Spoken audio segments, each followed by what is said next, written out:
सिमला थानायाव जों बिथांमोननि सायाव जोङो दिनै एफआइआर होबाय। बड'लेण्ड बुब्लि पर्टेल निउज चेनेला सोंखारिनाया आरो बिथांनि सायाव गाज्रि फोसावनाया थारैनो जोबोद दुखु गोनां। गिबियावनो गासै खौरांगिरि बिथांमोननिसिम जोंनि अननाय सिबिनायखौ बावहरग्रोनाय जाबाय। दा जोङो दिनै जोंनि बे कक्लाबारि ब्लक अफिसाव खौरां मेल लानायनि गुबै थांखियानो जाबाय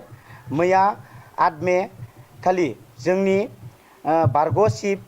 अर्थात जोंनि UPPL दोलोनि आफादगिरि मानव गेदेर हाग्रामा महिलारि सारखौ मोनसे बड'लेण्ड बुब्लि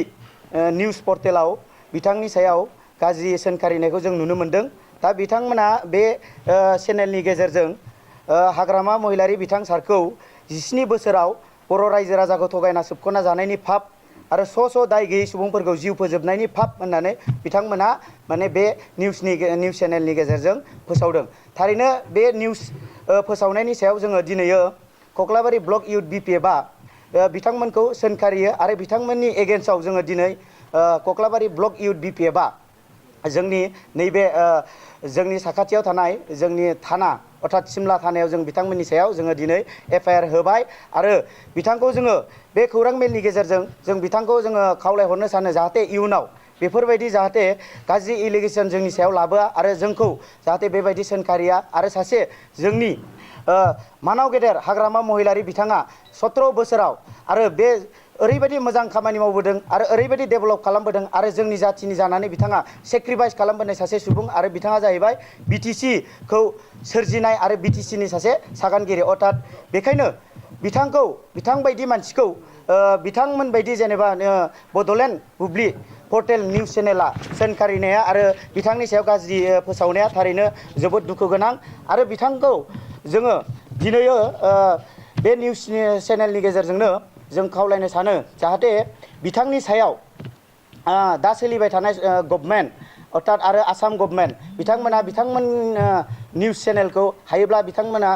एक्सन लानांगौ आरो लोगोसे बिथांमोननि जिखिनि गाज्रि फोसावनाय बेफोरनि सायाव नायबिजिरनांगौ। मानो होनना बुङोब्ला जोंनि समाजाव बेफोरबायदि गाज्रि जुदि फोसावबाय थायोब्ला जोंहा समाजा गुबुंले जागोन आरो सासे मानगोनां सासे सुबुं सासे दैदेनगिरिखौनो बिथांमोना जुदि बिदि खालामोब्ला बिदि सोंखारियोब्ला दिनैनि समाव हाग्रामा सारखौ बिथांमोना सोंखारिदों गाबोननि समाव आरो गुबुनखौबो बिथांमोना सोंखारिगोन। बेखायनो गतिके जों खावलायो बिथांमोना जाहाथे बेफोरनिफ्राय जानगाराव थानांगौ आरो नैबे मोनसे बाथ्राखौ बुंनो लुबैदों बे चेनेलनि गेजेरजोंनो बिथां बड'लेण्ड बुब्लि पर्टेल निउज चेनेला नि दैदेनगिरि अर्थात सामलायगिरि बिथां राकेश रामसियारि बिथाङा सिगांनिफ्रायनो माने वान साइडेड निउज होयै फोसावबोनायखौ जों नुगासिनो दं। बिथाङा माने जेरावखि थाङा मानो जेरावखि जाया मानो जेब्लायबो मोनसेल' माने पलिटिकेल हान्जानि जानानै बिथाङा खामानि मावगासिनो दङ आरो बिथाङा जिखिनि माने फोसावो जेब्लायबो माने जोंनि एन्टि BPFनि जानानै बिथाङा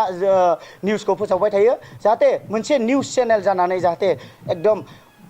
खौसेयै जाहाथे निउज चेनेल हिसाबै माने बिथांमोनखौ जों खावलायो माने जाहाथे एकदम बयबो माने समान नोजोरजों बिथांमोना नायनांगौ आरो समान नोजोरजों नायोब्लासो जोंनि माने समाजा मोनसे डेभेलपआ जोंहा जागोन। बेखायनो दिनै जोङो गासैबो जोंनि कक्लाबारि ब्लक इउथ UPPLआ जमा जानानै बिथांनि जिखिनि गाज्रि खौरां फोसावनाय बेखौ लानानै जोङो दिनै जोंनि कक्लाबारि ब्लक इउथ UPPLआ दिनैनि दिनाव बिथांनि एगेन्स्टआव जोङो मोनसे थानायाव एफआइआर होनाय जाबाय आरो जों आसा खालामो